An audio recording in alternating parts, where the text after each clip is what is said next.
Okay, hey everybody, welcome to tonight's strategy session. Once again, it's Thursday night here on the Education of a Weaponized Man podcast. Every Thursday, we're doing a strategy session. I got Dustin and Brad with me. And tonight, we're going to have, I'm really excited for this conversation. Matter of fact, we've been kind of following an outline of there's 16 elements that I wanted to talk about, but we're going to kind of stray outside that path tonight because I want to talk and have a conversation that is titled All Killer, No Filler. And this is a concept that I have really embraced in the last little bit.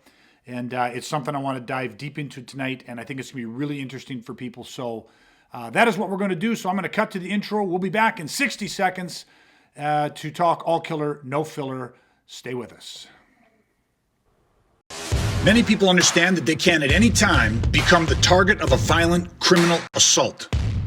These same people know that they have a life, family, and property worth defending. Criminals understand that violence is its own language.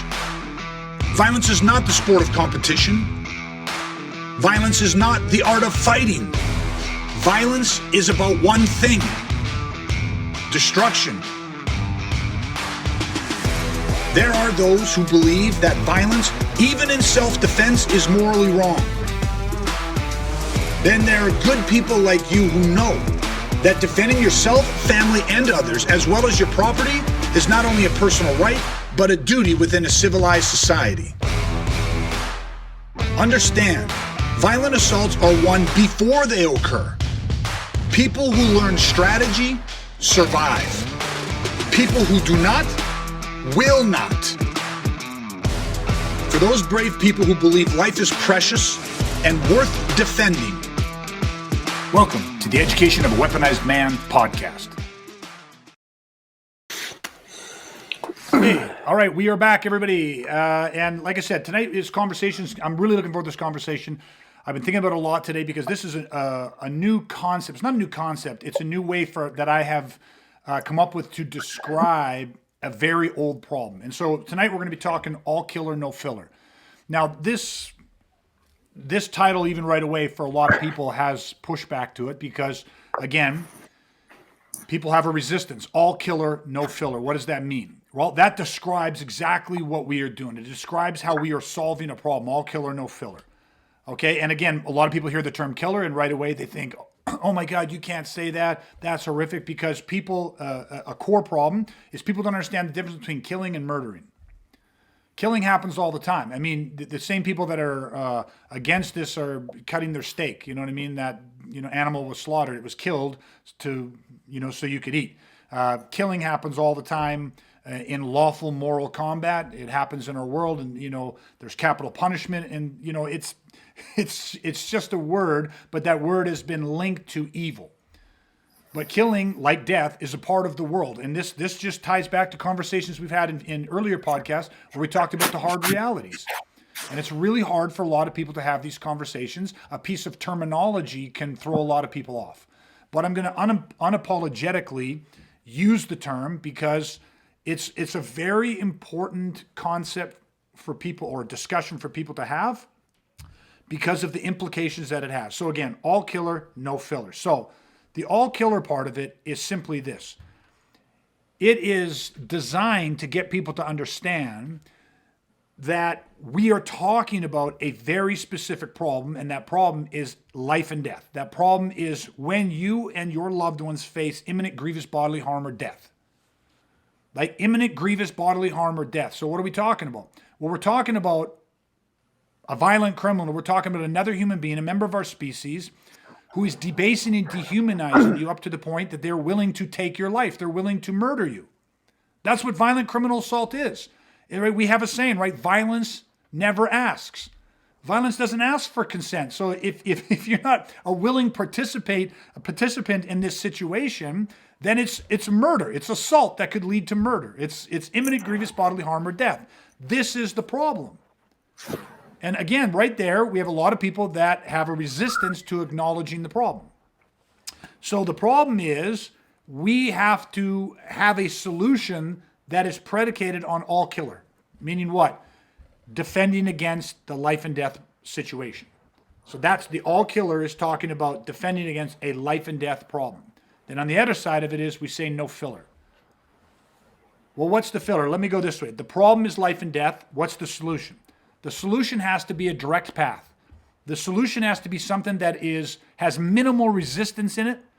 And the solution has to be something that everybody can do, right? It has to be almost a universal application of it. So direct path, minimal resistance, universally applicable. It's just three elements, but you go, okay, well, yeah, that solution makes sense.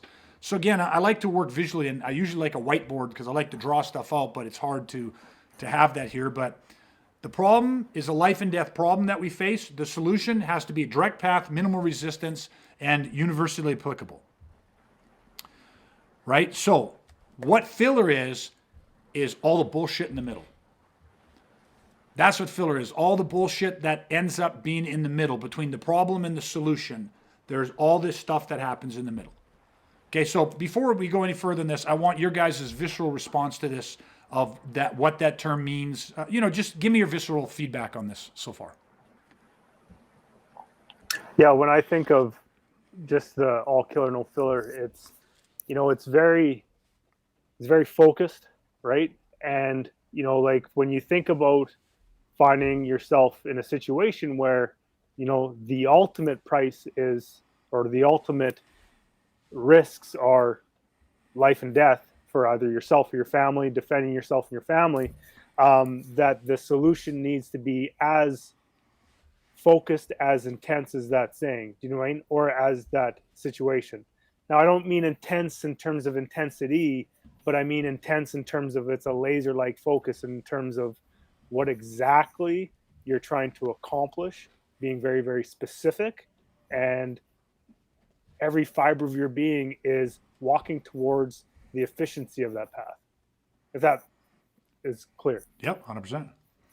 Yeah, I'll jump off right on that word that Brad just said, is efficiency. When I think of all killer, no filler, it's kind of like, if you're, what's your situation? Well, you said it, Greg. It's like, well, you're talking about life and death, right? Like something that could end up getting you killed, your loved ones killed. And it's like, well, for something that serious, then the training better be equally serious. Yeah. Because it happens, right? And a big part of being serious is efficiency, which Brad said.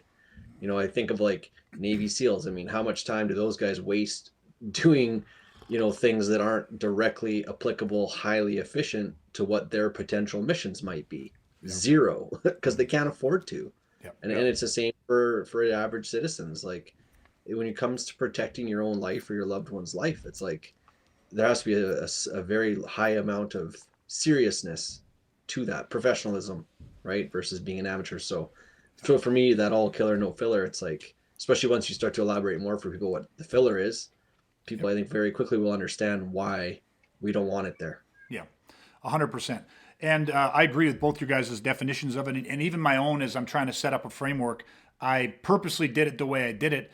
And honestly, it's slightly more ambiguous or confusing. And what I want to do right now is I want to use an analogy to simplify it. And normally I'd start this way, but I actually wanted to create a little bit of complexity to how I was describing this, because often that to me reflects or represents the complexity that is going on in people's minds when they're trying to think about this. Like when they might hear that or see that in an ad I do, or hear me talk about that in a phone consultation or in a training program or something. I think there's always a certain amount of complexity because internally there's a resistance. Good moral people have a pushback to the word killing. You know what I mean? They don't understand, like you say, they don't really know what filler is at that point because you don't know what you don't know. So what I'm going to do right now is I want to use a slightly different analogy. So again, I like to build frameworks. We have a problem on one side, we have a solution on the other side, and then there's the in-between. And everybody knows what's the shortest distance between two paths or between 2 points is a straight line, right? That's it. So problem, solution. Okay, what if the problem is any single one of us or someone in your family has a serious infection? They have an abscess inside of their body and that has become toxic and septic. Now we know that if you have an infection inside of your body, that left untreated, it would not take long for that infection to enter the bloodstream. And if it enters the bloodstream and you start seeing those telltale red lines leading towards your heart, you have a very serious fucking problem. you're going to need medical attention very soon or it will kill you. Right? So now I could have gone even more severe, but so the problem is an infection. Okay? Well, what's the solution to an infection? Well, antibiotics. Let's just keep it simple. So you have the problem again and you have the solution. All of a sudden, what happens though? You have an infection in your body. What happens if the cost of the medicine was more than you could afford? What happens if the cost of the medicine was more than you could afford and you live in a part of the world where you don't have healthcare? Like the government's not supplying it for you. So either you have the money to buy the medicine or you don't. Matter of fact, there's a documentary on Netflix right now. I cannot think of the name of it. I should have looked it up real quick. But it's about that big pharmaceutical company and that guy bought it out and what did he do? Overnight, literally, the price of the medication, I believe it was for cancer treatment, the price of the medication went up like 1,500% or whatever it was. It was insane. It's called Pharma Bro, and it's on Prime. There you go. Okay, it's on Prime, Pharma Bro. Yeah. And so I don't remember the exact numbers, but I mean, it was like, you know, it was like, in the world. Yeah, it was like if this medicine is $50, all of a sudden the next day it was $15,000. I mean, it was ridiculous. Yeah. And the argument, remember they did a big trial of the stuff, and the argument, and he's like, well, supply and demand. It's like any other good, you know what I mean? But it's like, that's filler. That's what I want people to understand. Like, because if we can put this in a different context, say, listen, you have an infection in your body, and I have the antibodies right here. I have the antibiotics right here. So you're standing in front of me, and you say, fine, great, excellent, give it to me. Like literally all they have to do is hand this medicine to you. All they have to do is write a prescription to you. And then you go someplace, you fill it, but get what I'm saying? Direct path, problem to solution, minimal resistance, and universally applicable. But all of a sudden, something comes in the way, a cost barrier. What about an accessibility barrier? What about you don't have access to medical treatment, so you don't even know why you're sick? You can't even figure out that you have an infection. Never know what type of infection. Is it already in your blood? Is it not? Is it abscessed? Is it not?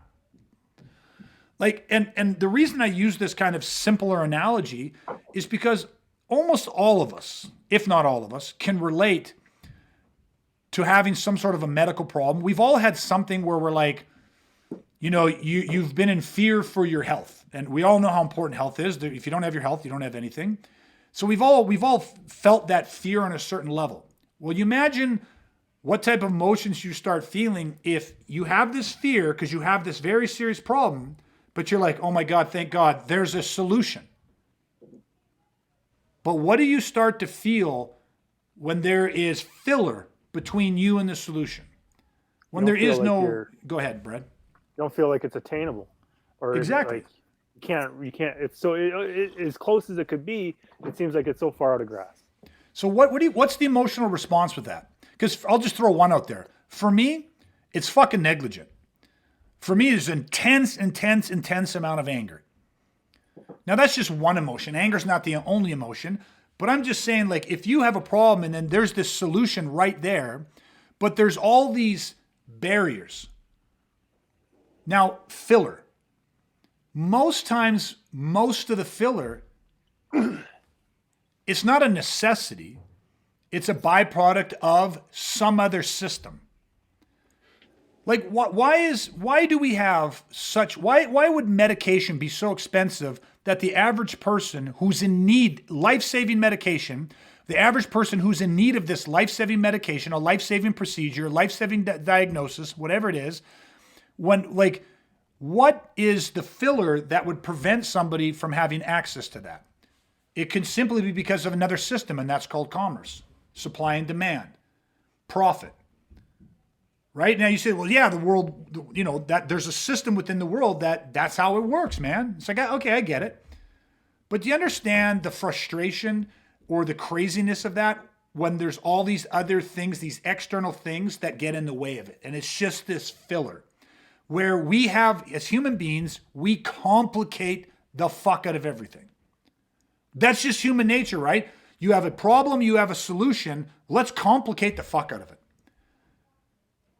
Let's dissect it, label it, compartmentalize it. Let's put hoops to jump through. Let's put barriers up. Let's put, you know what I mean? Like, no making a straight line. No, you know, the world isn't really, you know, I don't know if I want to say the world's not set up for it or the world doesn't really operate in straight lines. And I know life is not a straight line, but you know, as much as like we're like, you look at something like the smartphone. Smartphone was invented to make our lives easier, right? Is that true or false? You know what I mean? It was designed to make things easier. Really? Is that truly the problem it was trying to solve? Or was it other things? So yes, did it make things in our life simpler? Of course it did. Some. Yes, but what's the other purpose of it? You know what I mean? Like for marketing strategies and trackability, and you know, I mean, I don't want to go too far off on this stuff, but I'm just trying to show real world examples of like, in almost anything that there's a problem, there's a solution. We like to throw a lot of filler in that, and it's almost always because of another need that's being filled, another system that's being, you know, valued. Whatever it is, right? Important to point out that other system or the other need is not necessarily in your best interest. It's an outside party's best interest, right? 100%. A lot of the time. 100%. Let's bring this right back to the world of self-defense, which you know how much I hate that term, but so we did the infection, you got the problem is the infection, the antibiotics, the solution, there's filler, cost, accessibility, all this type of stuff, right? So now all of a sudden we go, okay, well, the problem is life and death. The problem is surviving a violent assault. Okay, so what's the solution? And people say, well, self-defense is the solution.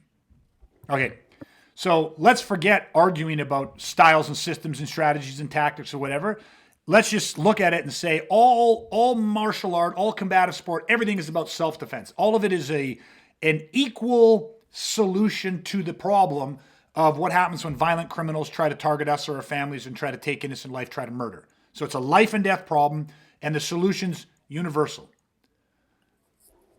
Do we get direct access to the solution? Almost never.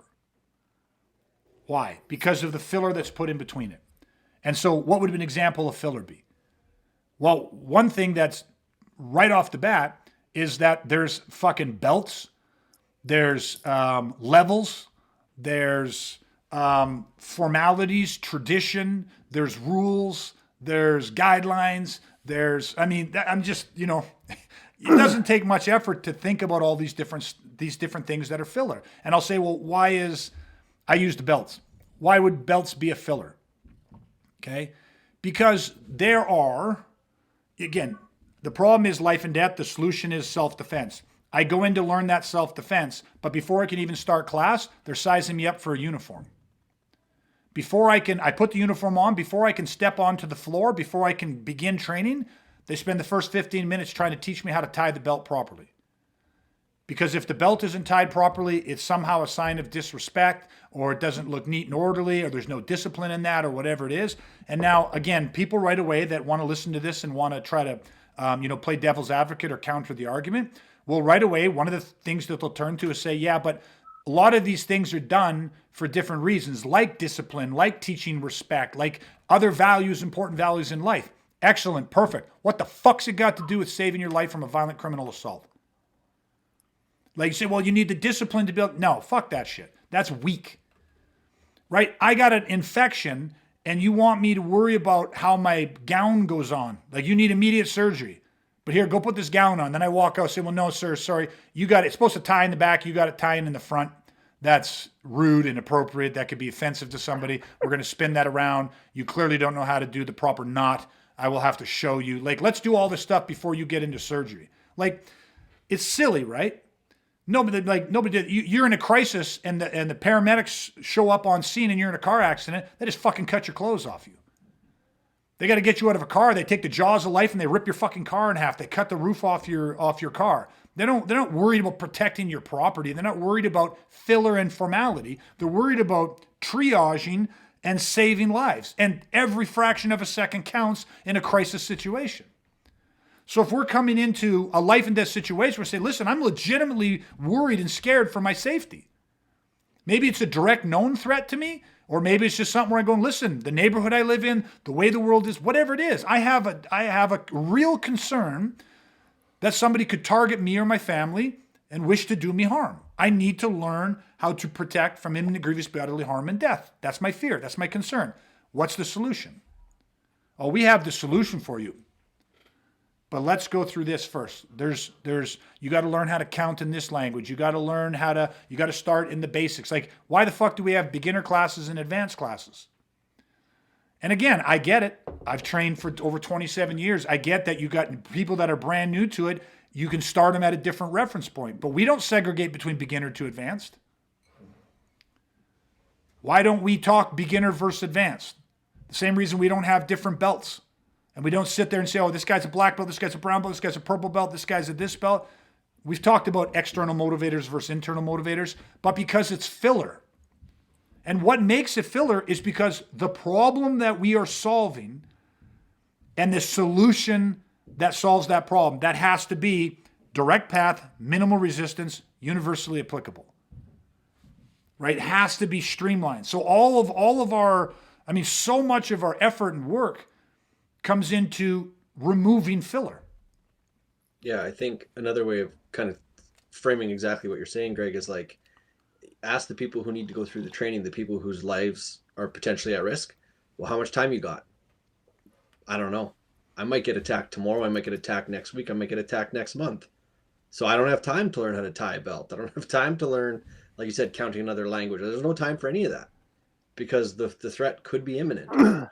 So it's like, you need to do nothing outside of what's efficient, like we touched on when we first started talking, right? Yep. Well, I'm gonna throw a formula out for this because you hit time, and we're gonna circle back and we're gonna talk a little bit more about time, because one of the systems that you'll see it in a second, but let me just finish my thought. When it comes to time, the formula that we always use is that in the moment, like you have the time that you have. Somebody shows up for training. Somebody has, like, whatever the training is, whether it's physical, mental, emotional, whatever the training is, you have that moment.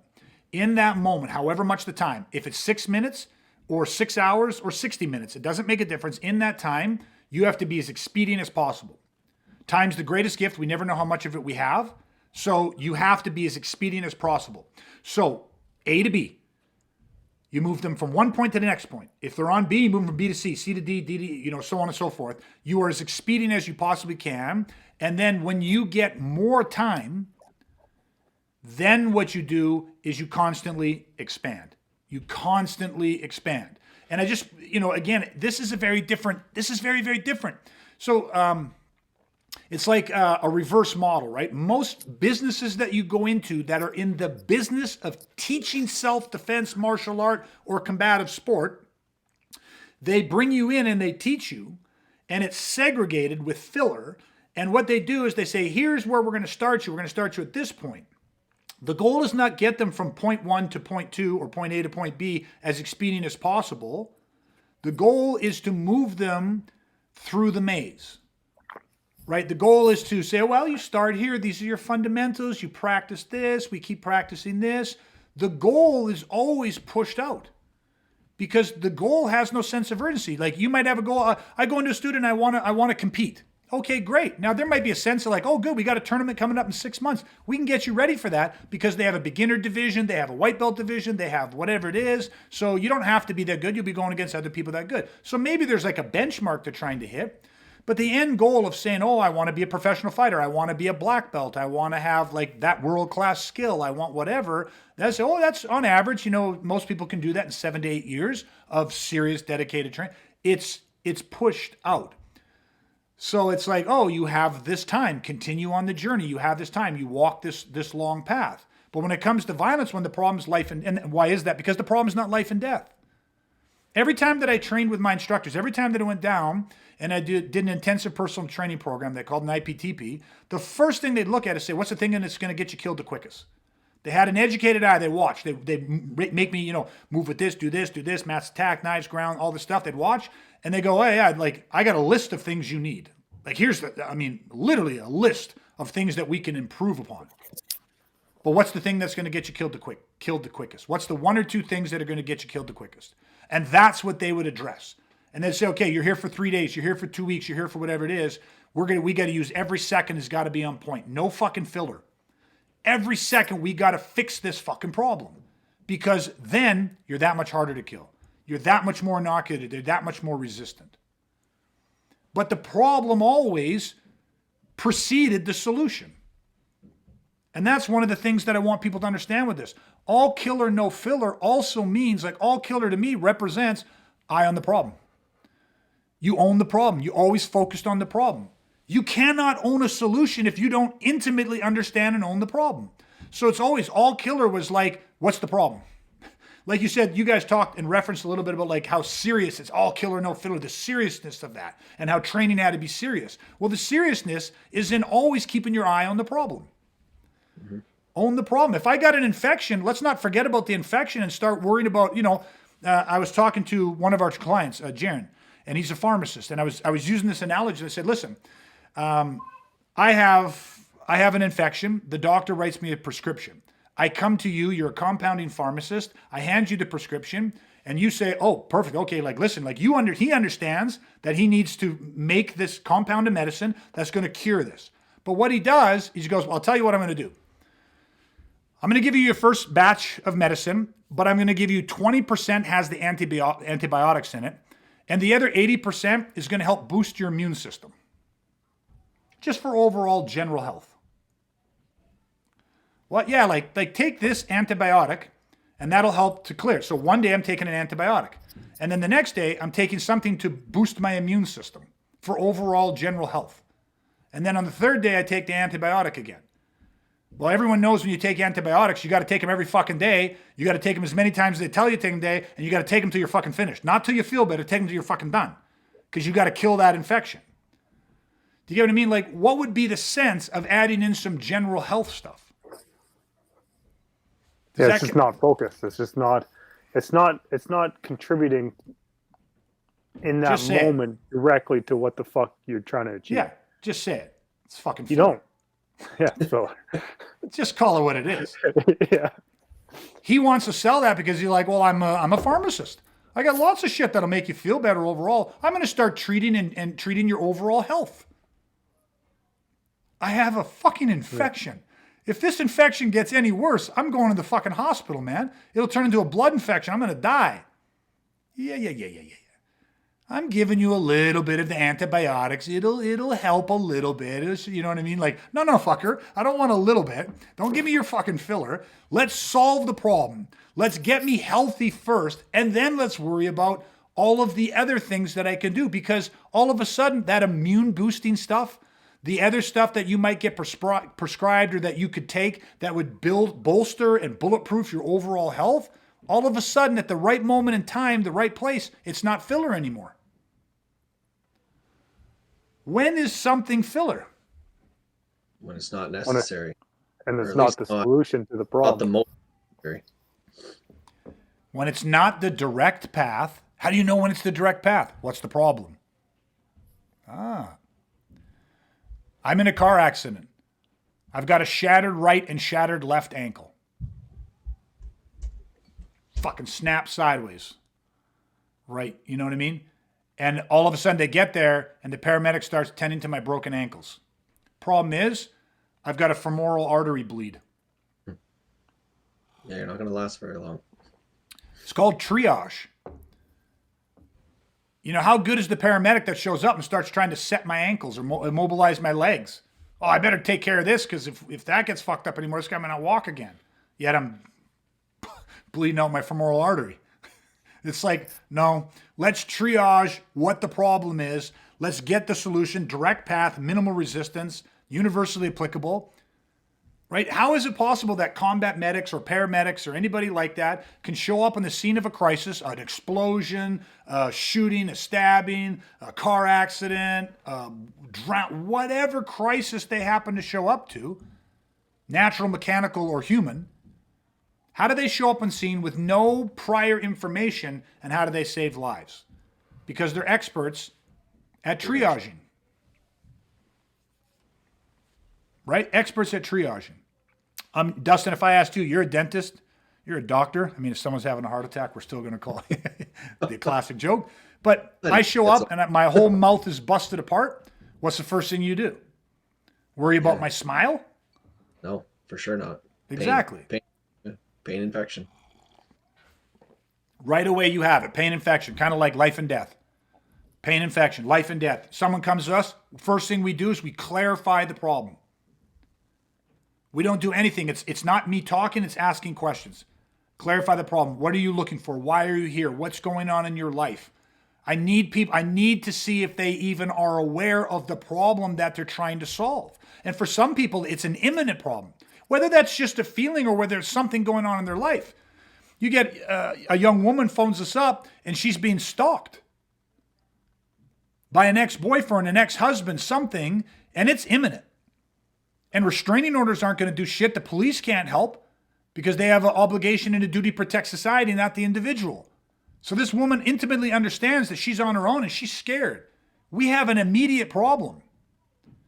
I don't think learning how to tie your belt or even worrying about a fucking uniform is the problem. I don't think we need to worry about that. I don't think we need to worry about tradition or honoring systems or loyalty or bowing to masters or any of this stuff. And again, I'm not dismissing that stuff as completely useless.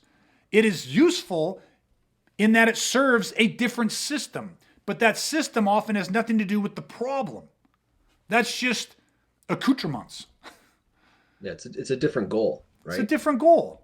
Someone came to you and gave you a list of the things they were looking for, and it was like, yeah, I want discipline. I want something social where I can meet other people. I love competing. That's always been really fun for me, is to compete with other people and then shake hands and have a beer after.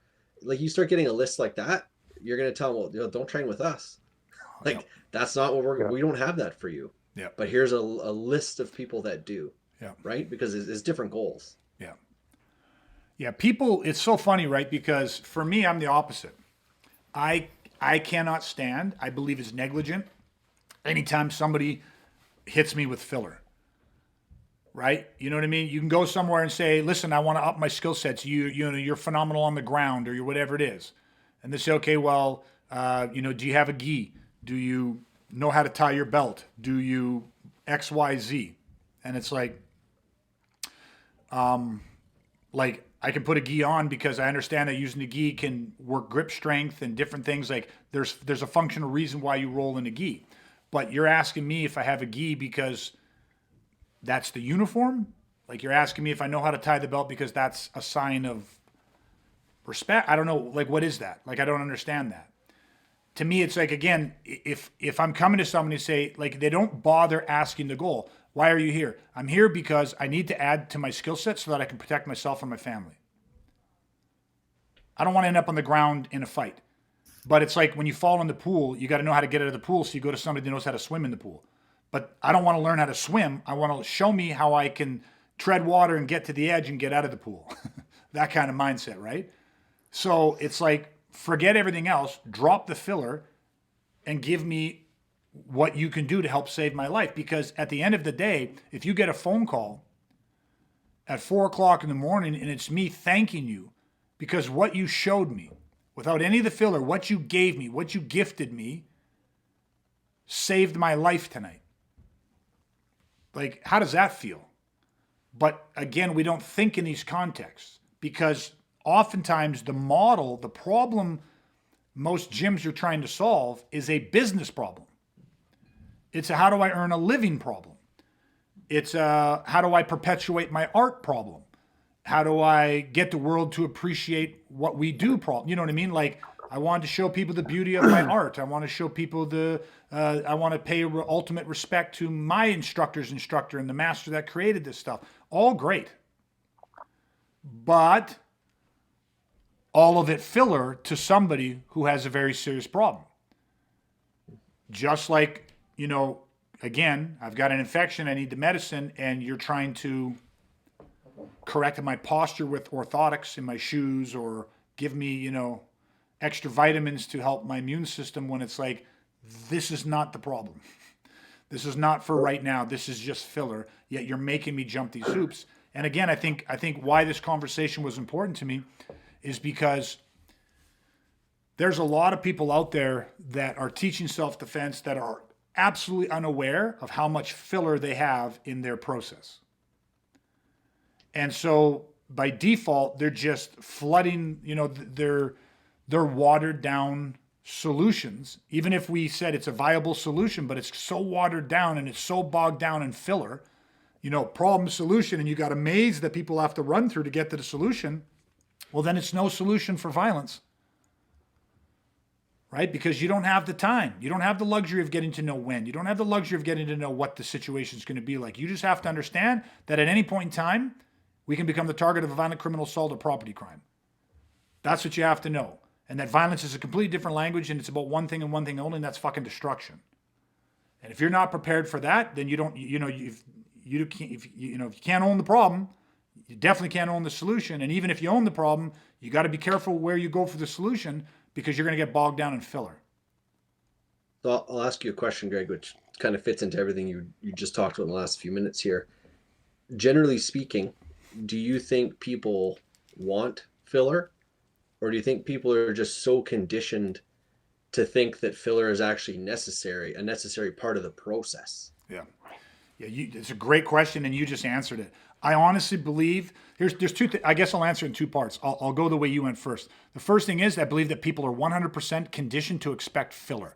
They're expected to have all this extra stuff that goes with it because that's the optics. I mean, every movie you've watched where you got a Jean-Claude Van Damme or somebody like this, and the hero, what has happened first? The hero might have some skill, but then he gets beat and he has to overcome the challenge, and he goes away, and the mystical master finds him and trains him, or some process, and he rises up and he goes back and finally he overcomes. Like, you know what I mean? Like, think of the Karate Kid and Mr. Miyagi. Before he could beat, Johnny Lawrence, before he could do the crane kick and win, he had to sand how many decks? He had to do all the scrubbing of the cars and shit and stuff like that, right? And then people go, yeah, but that was the process. That's how he ingrained it through work and discipline and all this stuff. Well, first off, it's a fucking movie. And the second off, it's representing, again, a lot of great things. Tradition and this and this and this. It's not very fucking expedient. Like, I mean, this sounds really weird, right? But like, if you were in a region where there was war, like unfortunately we're seeing right now, but if I'm talking maybe back a little bit, where you had to have people engaged in hand-to-hand combat, people were invading, and who you were going into battle with wasn't a trained, skilled army with years of training and technology. You had to fight with your family to defend your lands. What would training look like for that? Would you be sanding decks and waxing cars and, balancing on boats and all this kind of shit? No. You'd be standing out there and they'd be teaching you either how to use a rifle, be teaching you how to use a knife, they'd be teaching you how to injure. They'd be teaching you about the anatomy of the human body. They'd be preparing you for the mental and physiological aspects of war and how to overcome and control and regulate these things. They'd be training very, very, very focused, very streamlined. And it's, sorry, go ahead. I was just gonna say, you kind of referenced Russia, Ukraine, what's going on right now, and it's really unfortunate that we have that as an example. But I just heard the other day that the Ukraine president said, like, anybody that wants a gun gets one. Yep. And that's the kind of efficiency that you're talking about, because they're on the brink. Like, they don't have a choice. It's like, we don't have time to train everybody. Yeah. So just give it to people. Give them the gun and say, you want to fight? You're either going to do one of two things when they show up. You're either going to fight or you're not going to fight. And in that moment, any training that they could get in that time frame is exactly the pressure cooker that we're talking about. But I think we've become conditioned to expect or to think that filler is part of the process. Because it's like, again, we attach all these words of like, again, like it's so popular right now, right? But the whole Karate Kid thing with, Cobra Kai versus, Miyagi-Do. And Miyagi-Do is what? It's the more honorable way to train. It's the more, it's the traditional, yet you get the skill, but it takes patience and discipline. And what's Cobra Kai? Strike first, strike hard, you know what I mean? And it's like, yet, if you actually looked at that, Cobra Kai is what you would need if you're facing violent criminals. You know what I mean? It's like, and Johnny Lawrence's character is, what's that? I said, how does Eagle Fang fit in? Yeah, Eagle Fang's just even a more distilled down version, right? You know what I mean? But Johnny's thing is just like, like it's like, what's going to fucking work? And he's still doing it within the context of kind of like a sport fight, but which is what makes it a bit more aggressive, because within the realm of a sport, he's still like, do what you got to do, which is why there's the moral, conflict within that, because it's not life and death. Yeah.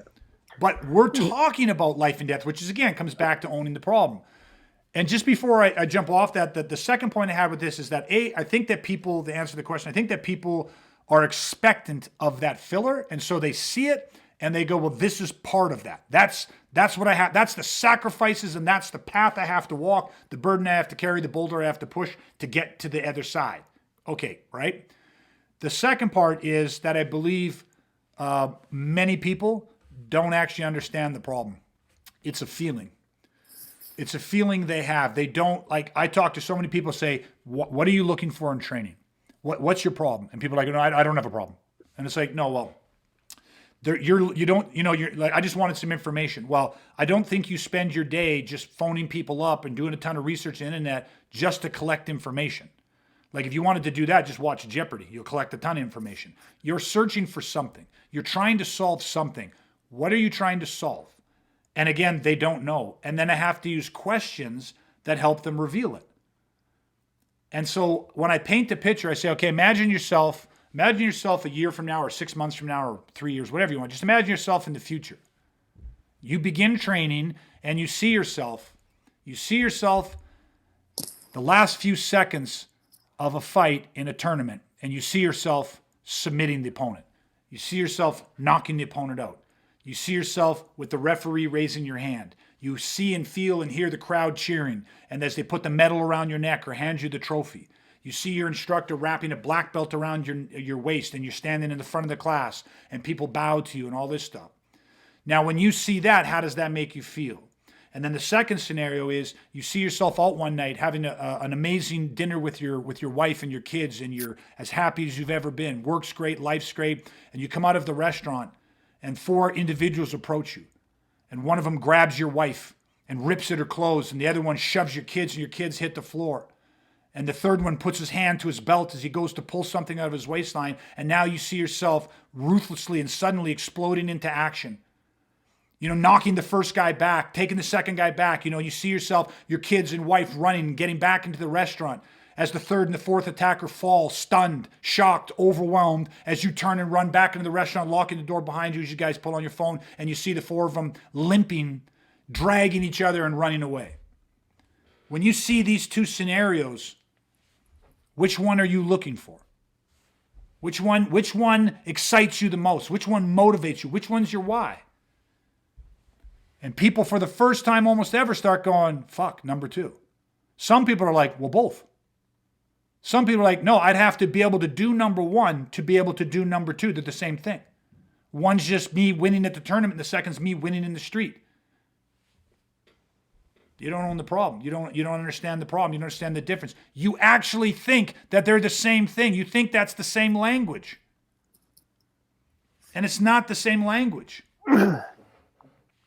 So that would be my second part to the answer, is that a lot of people, they don't know. They don't own the problem, so they don't even know what they're truly looking for. It's a feeling. But if you can put the right questions in front of them, you can help reveal what they want. And some people want the tournament. They want number 1, 100%.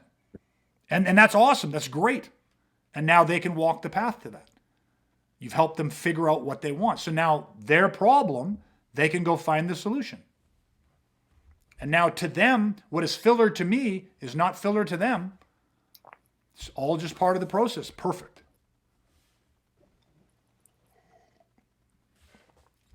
One of the things that... Now go ahead, Brad.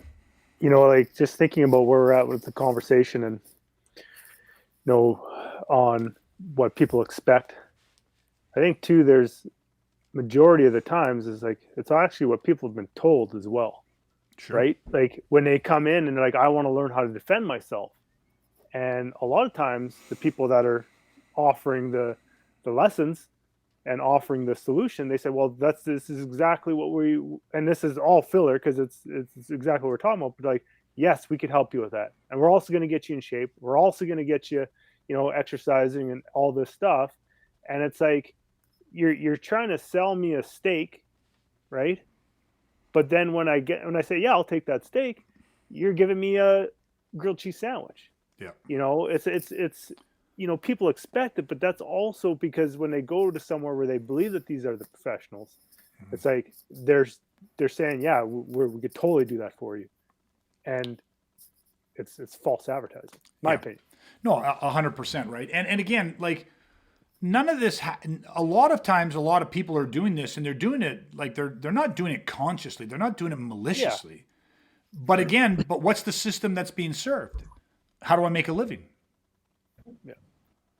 I've done this for 27 years, and I have, from day one to present day, my sole focus is solving the problem of life and death.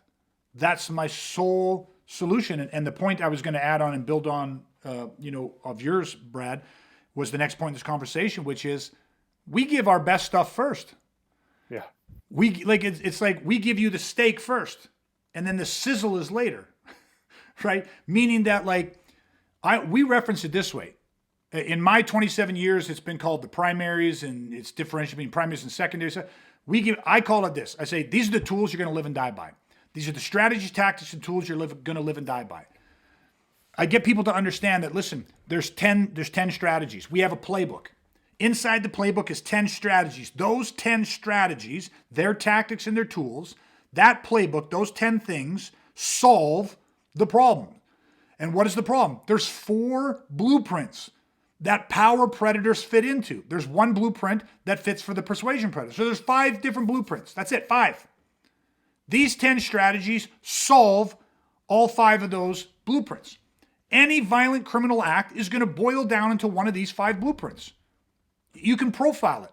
If you study criminality, you understand what I'm talking about. If you don't, you don't. But we give you the playbook first. I was saying it to Jaron, we had a conversation, and I was saying to him, I said, listen, again, if I came to him, you're a pharmacist, I said, here's the medicine I need to save my life, and you said, well, I'm going to give you this medicine, but you're going to take this, then I'm going to give you all this filler, and it's going to help with all this general bullshit and stuff. It's like when people came to us, we have the 10 strategies, but we also have what we call secondaries. Secondaries are the things that allow us to build better human beings, meaning build attributes. How do we improve your timing, your body mechanics, your weight transfer, your placement, your accuracy, your knowledge base, your sensitivity, your rhythm, all of these different attributes, which are great things to work on. But I said, imagine for a second, you're not coming to me for you. You bring in your spouse, you bring in your wife, your husband comes to me, your cousin, your brother, your best friend, somebody that you care deeply about, and they have a very serious fucking problem. They are being targeted by violent criminals. Stalked, hunted, targeted. So they have a necessity to learn these skill sets. Now, when they come in and I say to them, okay, listen, how much time can you give me? We had a guy that had a very serious situation. His life was, the threat levels in his life were extremely high, very realistic. There was the police couldn't help this guy. There was no other means of protection to a large degree. This guy came to us, and the first thing I asked him on the phone is, when we established the problem was serious. We're talking critical mass problem. How much time can you give me? And his response is, how much time do you need? Now we have to be experienced to say, can you come down for 2 weeks, 2 weeks straight?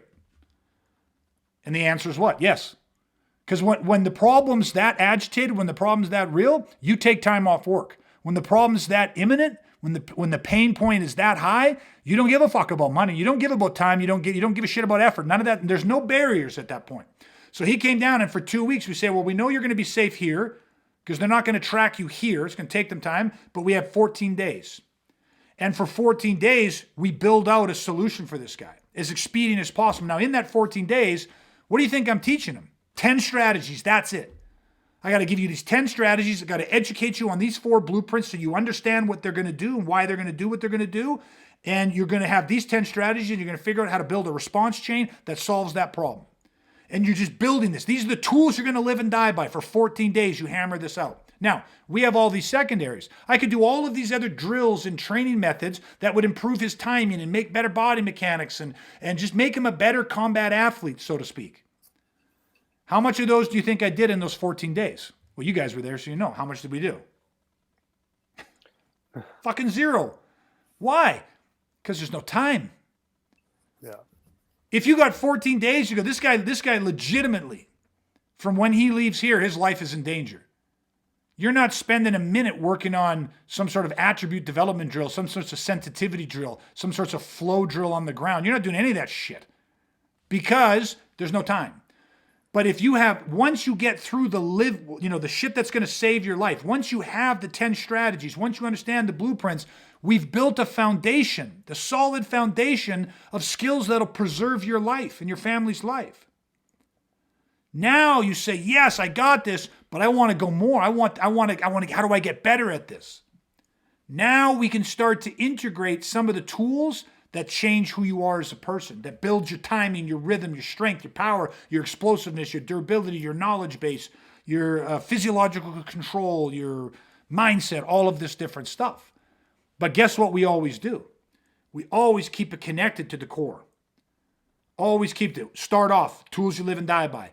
Work into the secondary stuff, build that up, and end it with reconnecting back to the tools that you live and die by. Dustin, you referenced Navy SEALs and stuff after. Well, my instructors were contracted to the Navy SEAL teams and SEAL Team 6 for many years. So the methodology and the training process that they use for the SEAL teams is exactly the same process that I was put through. And one of the things that was always interesting is that in every training session, I gave you a formula that we have time. Whenever we have the gift of time together with somebody, my whole goal is to be expedient. Make them a better, shore up. What's going to get you killed the quickest? Let's solve this problem. And then as time allows, we'll continue to tune up. We'll continue to build. We'll continue to bulletproof and armor up. But always solve the immediate problem first. Okay? Well, in that process, with me, every time he would do it, he would always say, okay, come in and train. He'd say, okay, you're coming into me first. When we start operational mindset, tools you're going to live and die by. Let me see it. Execute the kill train. Here's the problem. Here's this. Do this. Fundamentals. Show them to me. Are they ingrained? Or have you been training these? Are you? Yes. Okay, we got it. Then in the middle, we would tune things up. He would say, okay, now here's how you're going to develop this. Here's how you're going to get better time. And here's how you're going to get better bottom. We'd tune it all up. And at the end, at the end of every training session, guess what we did? We always went back and connected with what he called the big picture training.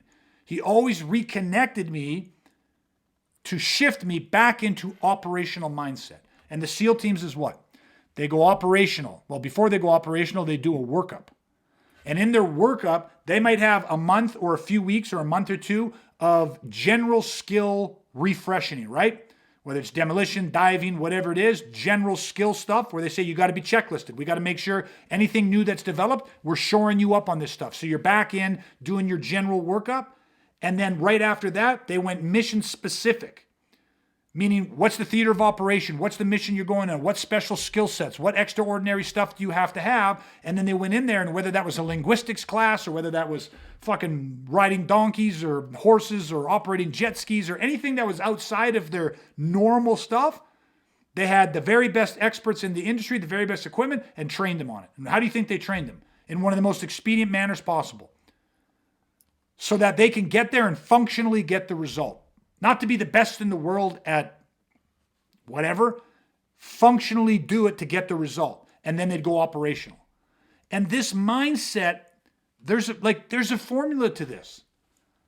So we don't have people where we're training people. We go, you come into us, you're coming from your operational life. You're coming from, you need to be switched on, ready to protect yourself, your family.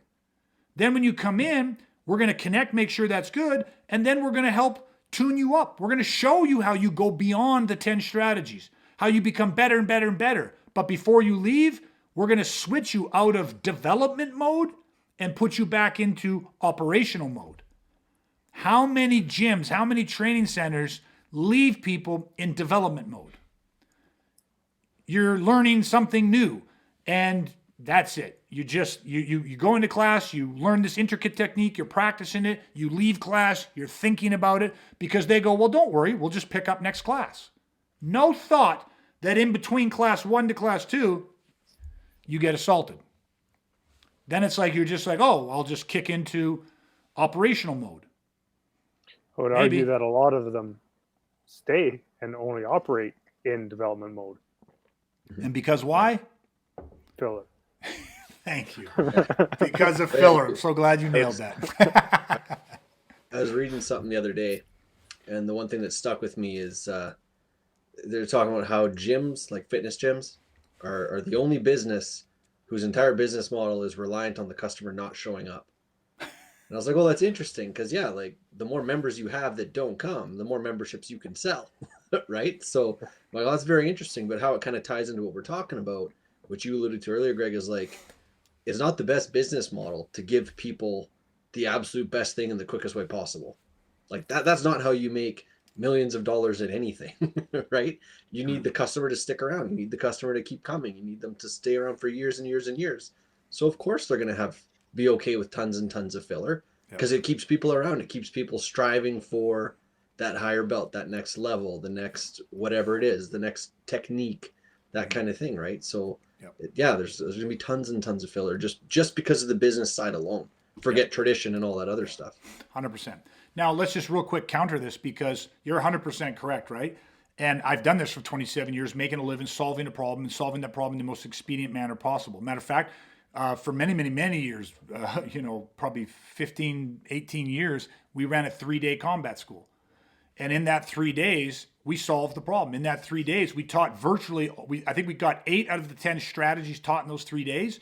And not only did we teach it to them, we ingrained it in such a manner that on the Sunday, on the 3rd day, we ran them through 5 scenarios. And those 5 scenarios were real world scenarios in real world environments with instructors that had been around for 20 plus years, feeding a very intense high level. People were literally shocked at what they could do.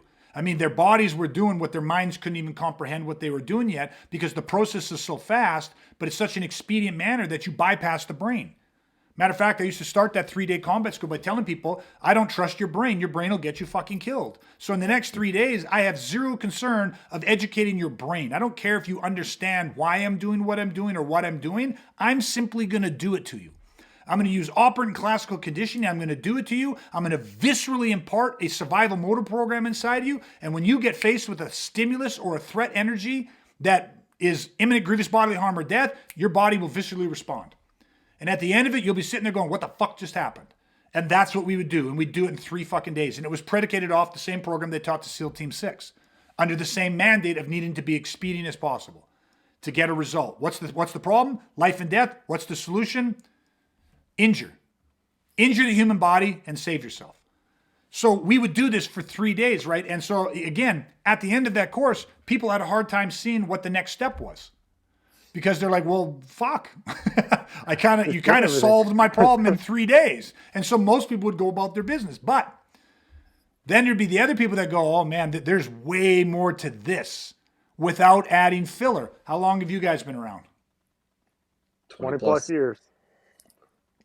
20 plus years each. We have probably 75-80% of our clientele has been around for over a decade, and yet we have never once come off the all killer, no filler model. We never once come off solving the problem of life and death, defending against violent criminal assault. The idea and the understanding that people need to have is that you don't need filler to go deeper. You don't need filler to benchmark your journey to continue to grow. This is a process. Weaponizing is a process of acquiring and transforming. You acquire more skill sets. You acquire better strategies, not better, refining them, constantly refining them, constantly being battle ready. And yet you transform the type of person you are, because you get deeper into the psychology, the mental toughness, the physiological, emotional control. Like, you become a completely different person because you are learning to handle crisis. And when you understand how to handle the most intense of all crisis, the human crisis, what is life going to do to you?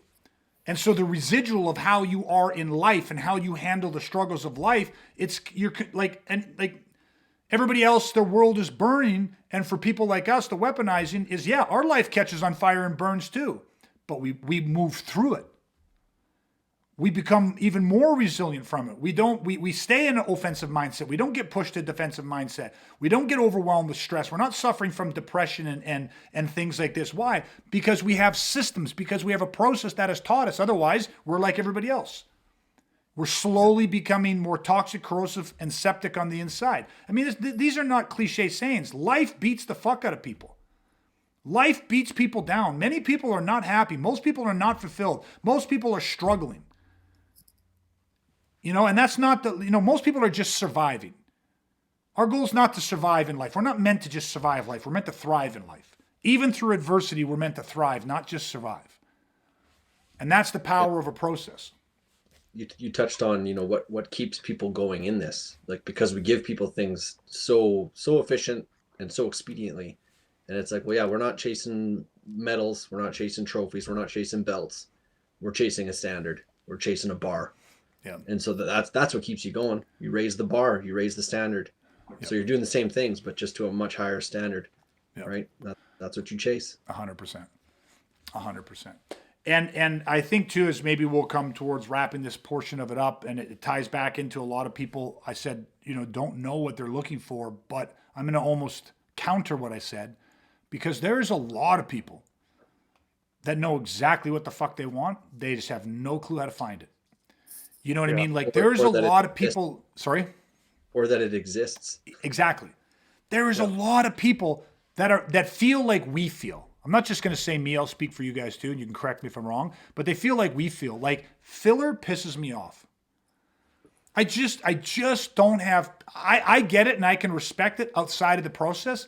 But again, if I go to somebody, because there's people out there that are part of like martial arts and combative sports that have something. They have an attribute, a technique, a mindset. They have something, and I see the value in this thing, man. And I'm like, God, if we could distill this and show this, how to give it to people that have in a direct path with minimal resistance and universally applicable, right? This thing, if we could do that, fuck, you would help make people so much safer. And yet when I go with the problem and say, here's what we need and here's why we need this, the filler is what stops it.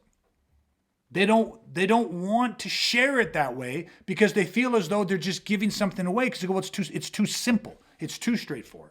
I remember back in the day, there was instructors that would not train with me or my instructors. They wouldn't touch us because they would say, you guys are training sluts. That's what they called us back then. Because you guys will come in and you just want to take the best shit we have in our art. You just want to learn how to do it functionally, and then you fuck off. And then you go show it to other people. You do this. You guys have no loyalty to the system. You have no respect for the honor and the tradition. You guys are just training sluts. And I remember after a while, I was just like, oh God, thank you. Yes, that's exactly what I am. I don't care. Like we have loyalties to people. Like you make it sound so nefarious and so whatever. But it's like, again, I have the medicine and people are running around with the disease. And I'm like, well, I'm not giving you the fucking disease because you're just going to take the medicine, cure yourself, and go off and live your fucking happy little life. Yeah. But I'll tell you at the end of the day, I'll have an appreciation for you. I respect you because you helped me with that medicine. But yeah, that's exactly what I'm going to do. That's the essence of filler to me, and it's just confusing. But I think there's a lot of people out there, a lot of really good family men and women that they feel the problem. Whether they can fully articulate or understand it, they feel the problem. They feel the threat of where this world is at and the type of people that exist in this world. There's lots of great people, but there's a lot of people that, are a legitimate threat to your safety and your health and security, your life, your liberty. And they feel that. And they have looked into solutions. They have explored martial arts. They have gone into the combative studios, the sports and stuff. And some of them have stuck with it. Some of them have got something out of it. But a great many of them feel like something's missing. They failed. And it's not them that failed. It's because they didn't have the right ingredients. They had too much filler. And it wasn't able to solve the problem that they're really looking to solve. Right. And so, again, I deviated a little bit on what we were going to talk about. And this is by no means the only time we're going to have this conversation because, I can feel where I need to get better at having this conversation. Because the better I get at having this conversation and getting people to understand what we mean when we say all killer, no filler, and the danger of filler and stuff, the better I get at that, the quicker I'm going to be able to help people recognize what their true problem is that they want to solve, and then actually understand the most direct path to solving that problem. Because the filler, that shit will get you killed. The filler, that shit increases your time, the time it takes you to earn skills by 10x, 20x. Mm-hmm. And in life and death battles, it's, just teaching somebody something that is age specific, I remember again, a guy I just had one of our clients had a conversation with the other day, and he's talking about, he had done some training because he doesn't live here in Edmonton, but he had went into a studio locally and went in and did some training with one of the instructors down there who again was self-professed, pure self-defense, street stuff. And he went in there and 3-4 classes in a row, the guy's teaching boxing and how to take a punch in the head and how to cover and, not move. And the guy's like, why am I doing this? And the guy's like, well, you got to learn to take a punch and, in boxing this and in boxing this and like, this is this. And like, well,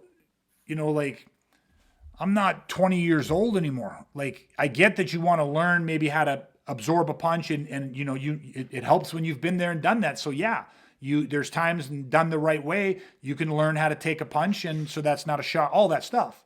But 3-4 classes of doing this, and it's like just basically standing there getting your head punched in. And at the end of it, he's like, fuck this shit. Like, I'm not, you know, when you're 40 or 50 years old, you can't have the guy stand there getting punched in the head by 20-year-olds. Like, so where's the validity in what you're doing? You know, I got a 70-year-old guy that comes to me and he walks with a cane. I'm not putting him in the middle of the gym going, well, buddy, here's what we're going to do for 4 or 5 weeks. You know what I mean? You got to learn to toughen up, man. So I'm just going to stand there. I'm going to punch you in the head, and I'm going to teach you how to use your hands or bob and weave. And it doesn't work for him. That's stupid. But it's like, oh, but that's what we do. That's the system. Filler. That's your system. You can't like filler. I don't know. So anyways, it's a subject I'm passionate about for sure, because I just think more and more people need to hear this conversation and have their eyes opened that there isn't all, and why I'm pushing too. You can have it. You can do all the filler you want. You can run a business. You can make tons of money. You can put people through it, have them there for 30 years. I don't care. Do all that stuff. I don't care. I just want people to know there's an option, because lots of people are like me, and filler is negligent. Filler is not what they want. They just want to solve the fucking problem. Right? And maybe they're only going to be with me for a few months, for a few weeks. And at the end of the day, I'm okay with that. I want to help them solve the problem and become infinitely safer. Right? That's what I want. There will be lots of people that love what we do and want to stick around and contribute to the tribe and be part of our tribe for 20 plus years. I was going to say, or they'll be like us and you won't be able to get rid of them. Yeah, exactly. And like I said, we have 80% of our tribe is just like you guys. Not been around as long as you guys, but they're working their way there. Of course, by the time they get 20 years, you guys will be 35 years. So, but that's the beauty of it, right? The people that are lifestyle people are lifestyle people. And for everybody else, they have just as much right to learn to defend their lives as everybody else. And we need to be as expedient as we possibly can and give them all of our best shit and move the dial for them as quick as we possibly can and make them safer. That's what it's about. I think that's an important point too, Greg, is like, it's here for people who want to go the distance, but you know what I mean? It's not like it's only for those types of people. Because I think sometimes when people see what we do, they hear how we talk about training and our approach to violence. Sometimes people think like, holy shit, this is so serious. I could never. Yeah. I'm not like those guys. Yep. So I think it's really important what you just said. It's like, it's for everybody for any amount of time, no matter how long or how short. We don't care, right? Like, yeah.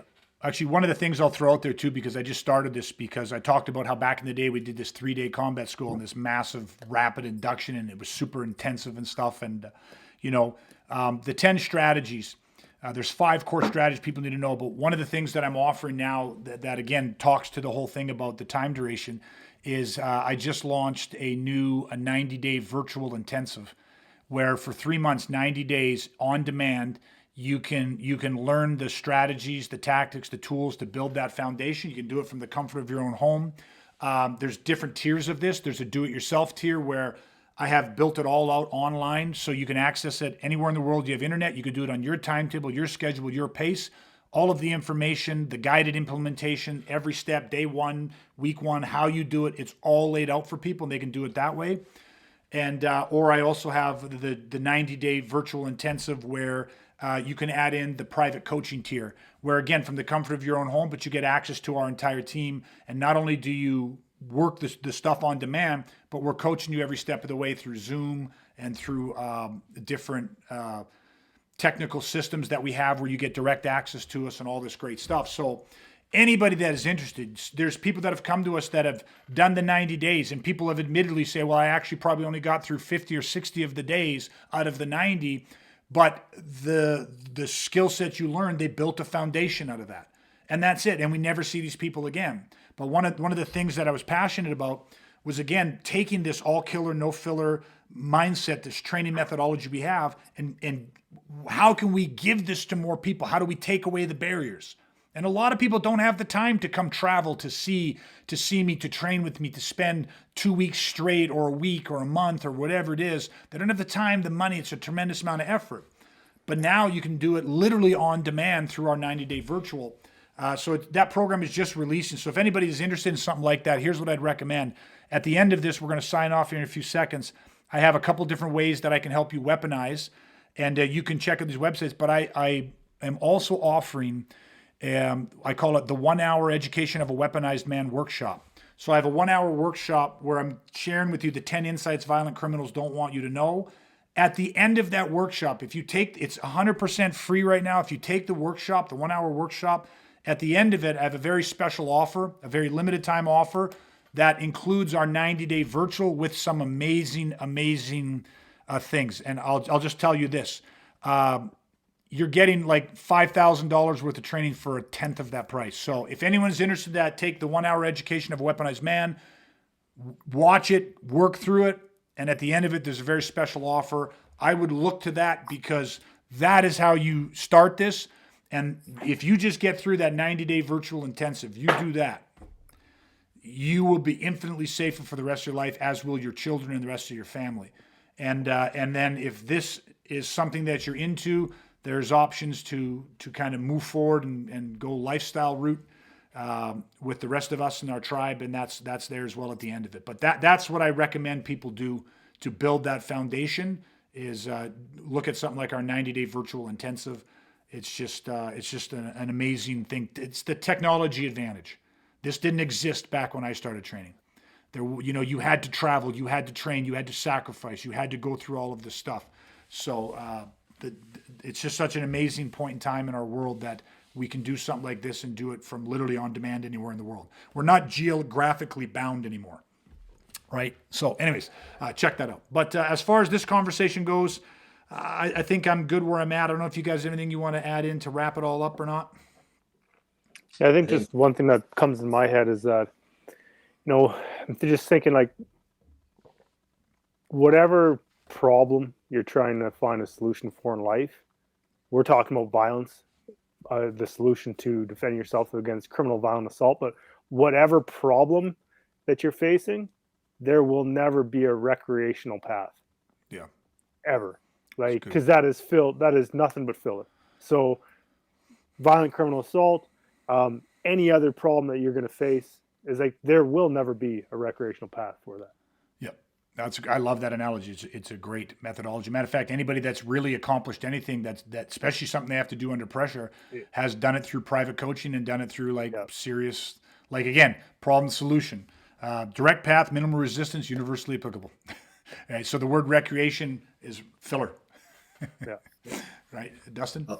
I'll just throw back to the 90-day intensive and just point out to people that, like you said, you don't have to fly anywhere. You don't have to drive anywhere. You don't have to take time off of work. Yeah. You made it easy. It's online. It's on demand. Your own house. What'd you do? Yeah. You took out all the fucking filler. Took out all the filler. Yeah. 100%. That is exactly what the goal of it was. Is just again, there's you'll have to watch it. I talk about it in my breakdown, but yeah, you get rid of all of the filler. And there used to be barriers, time, money, and effort. And a lot of that was filler. I'll throw this out there because it's a neat statistic. And if you watch the workshop, you'll hear it in my end pitch. But there is a 20-80 formula that I use.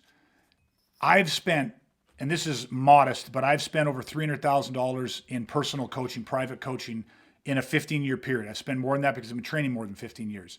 But in a 15-year period, I did very rough calculations of the money that I spent, and $300,000. When I broke it down, $60,000 of that went to the training. Went to have my, tier 1 Navy SEAL guys teaching me hand-to-hand combat, teaching me the mindset, $60,000. $240,000 was fucking filler. Airplane tickets, hotels, rental cars, gas, sleeping in fucking airports, driving 24 hours to get down there, sleeping in fucking park benches. Like, you add up how many thousands, hundreds of thousands of dollars, thousands of miles traveled, thousands upon thousands of hours away from family, not seeing friends, missing birthdays, everything that went into that. $240,000 was fucking filler. Who does an investment like that?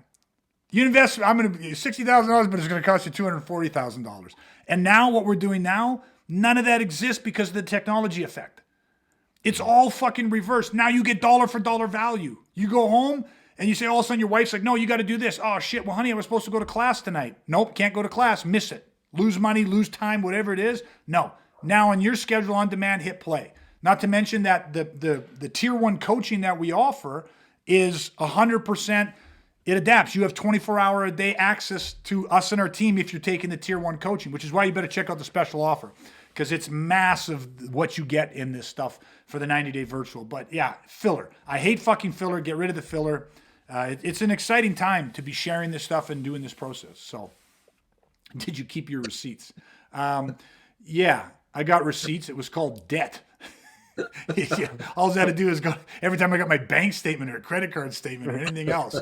I sold everything, man. I had Mustang convertibles and fastbacks and motorbikes. I sold everything, every dollar. So yeah, I'm astutely connected to how much I had to spend, and that's why I said modestly, because that's the shit that I remember directly spending. Not to mention having to send some money to bail a few people out of jail every now and then. Anyways, that's a different story. So. All right, everybody. That's it then, guys. Thank you guys so much for your time. I appreciate it. All killer, no filler. You got to see the T-shirts we have for this. I'll post that maybe next time, because we're actually having up a new website. It's going to be opening up where you can get access to our weaponized wear, all of the different kind of cool T-shirts we have. The Violence Never Asked. We're doing a couple new ones on the All Killer, No Filler shirts and a lot of pretty cool stuff. So anybody that would like some swag and wear your I Am a Protector Proud gear, that'll be coming up in the near future. And don't forget, I'll post some websites and stuff here, information. You can find my education, the 1-hour Education of a Weaponized Man workshop for free. That's what you should take. I also have an ebook out, The Education of a Weaponized Man. You can download that as well for free. And all that are great ideas for how to weaponize for free. So thanks, guys. Everybody, we appreciate you. Stay safe, stay weaponized, and we will chat again soon. Hey, thanks so much for listening. And listen, if you found this content valuable, here's 3 different ways that I can help you weaponize for free. First, grab a free copy of my ebook, The Education of a Weaponized Man. To get your free copy today, head to ebook.awakentheprotectar.ca.